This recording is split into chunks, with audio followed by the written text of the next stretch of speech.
Bilderberg was founded by David Rockefeller and the Rothschilds of Britain and Europe. They're still the main powers. Because the Bilderberg Group runs the world. And where did you come to that conclusion? Reading many books. Well, that's great. In fact, you're one of the most informed people we found. Ignorance is their greatest weapon. And today we have the most formally educated, but the most uninformed generation in history. The newspaper industry's own studies show that only 49%, slightly less than half of adult males read even one newspaper a day, just one. You're in minority if you read a newspaper. All of these who we think that we're electing as leaders have already been pre-picked for us, whether it's liberal or conservative. They're already part of the group. They own all the horses in the race. They own the horses, and I understand that, for example, in the United States, it's a one-party system with two factions, though you think it's two different parties. We're talking to Canadians about what you think about the move by your government and the U.S. government to merge Canada, Mexico, and the U.S. together as an American union. Did you hear about the Bilderberg Group that was meeting here in town? We're all pages at the House of Commons and can't comment on political issues.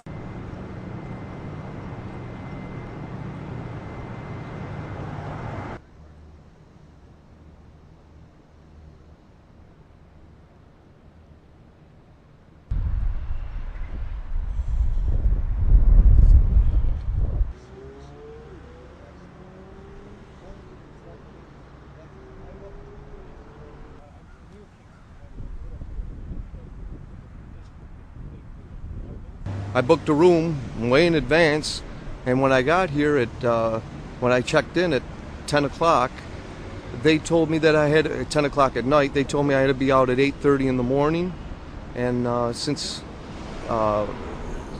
so of course I complied to what they wanted. I wasn't happy about it because I had been tired. I drove quite a long way, and then I went down to have something to eat.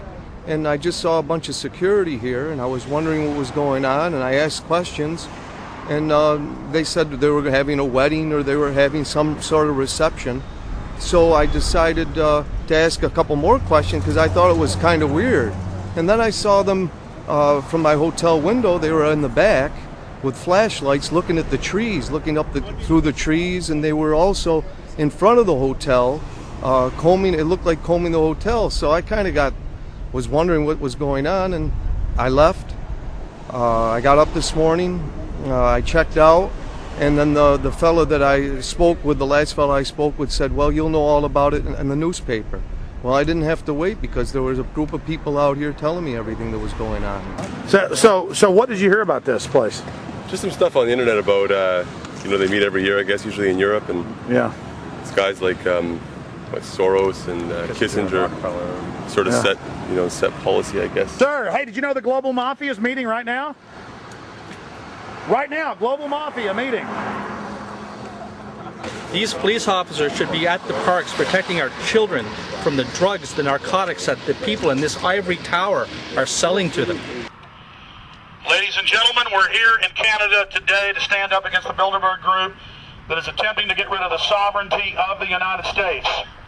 The men and women that are in those conference rooms right now are publicly trying to destroy the sovereignty of America, the United States, Canada, Mexico. They're trying to merge us right now. They're setting up one world government, one world tax, one world army. They are publicly trying to dumb down the population. They have tried to maintain their secrecy over the years, but a lot of valiant reporters and others have exposed it. And I commend all of you for coming out here. I commend the press for coming out here. If it wasn't for the independent Canadian press, you still have a free press here to some extent, I would have already been deported from the country. For simply trying to come to Canada to expose 120 of the world's elite meeting to combine their power to bring in their one world government agenda. And that's what they're doing here right now. Their agenda is faltering. They've had many victories, but they're now, for the first time, beginning to have defeats. They tried to have European Union expansion to take away the last vestiges of sovereignty from the European people last year from those nations. The French and others rejected the Euro expansion, despite the fact that the Bilderberg Group-controlled press did everything they could to propagandize the public. European Union expansion failed last year. Think about that. That is a huge victory. That European Union expansion failed last year. That is huge. We are here as free humans, standing up against a group. We have their own documents from over the last 27 years that we've been able to get out of the meetings. Their own documents show they want one world government, one world army. They want to destroy the democratic processes in Western Europe, in Canada, in the United States. They are attempting right now to merge Canada, the U.S., and Mexico publicly into the American Union. They have had success after success destroying nations' constitutions, setting up police states. But now they're beginning to have failures. The American Union, through the free trade area of the Americas, failed last year. They failed to get it ratified. They failed to pass it. They were unsuccessful. The European Union expansion failed for the first time in 50 years of the European Union being set up. When they finally got to the point of taking all national sovereignty away from those nations, France and other nations rejected it, and the ratification failed. The ratification of the European Union into a superstate power failed.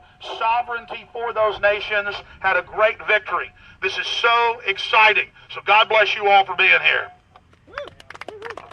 Hi, how you doing? Are you wondering what's going on here? I know what's going on. Oh, really? What's going on? I just came from work. Oh, you work there? Those are some very evil men, man.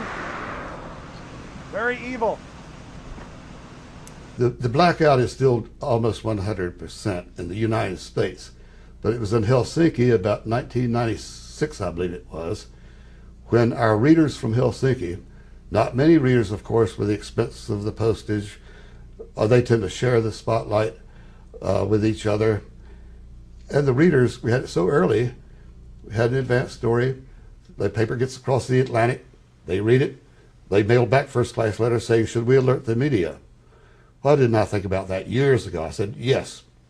So the local newspapers, TV outlets, radio outlets were all there to greet the Bilderbergs as they landed.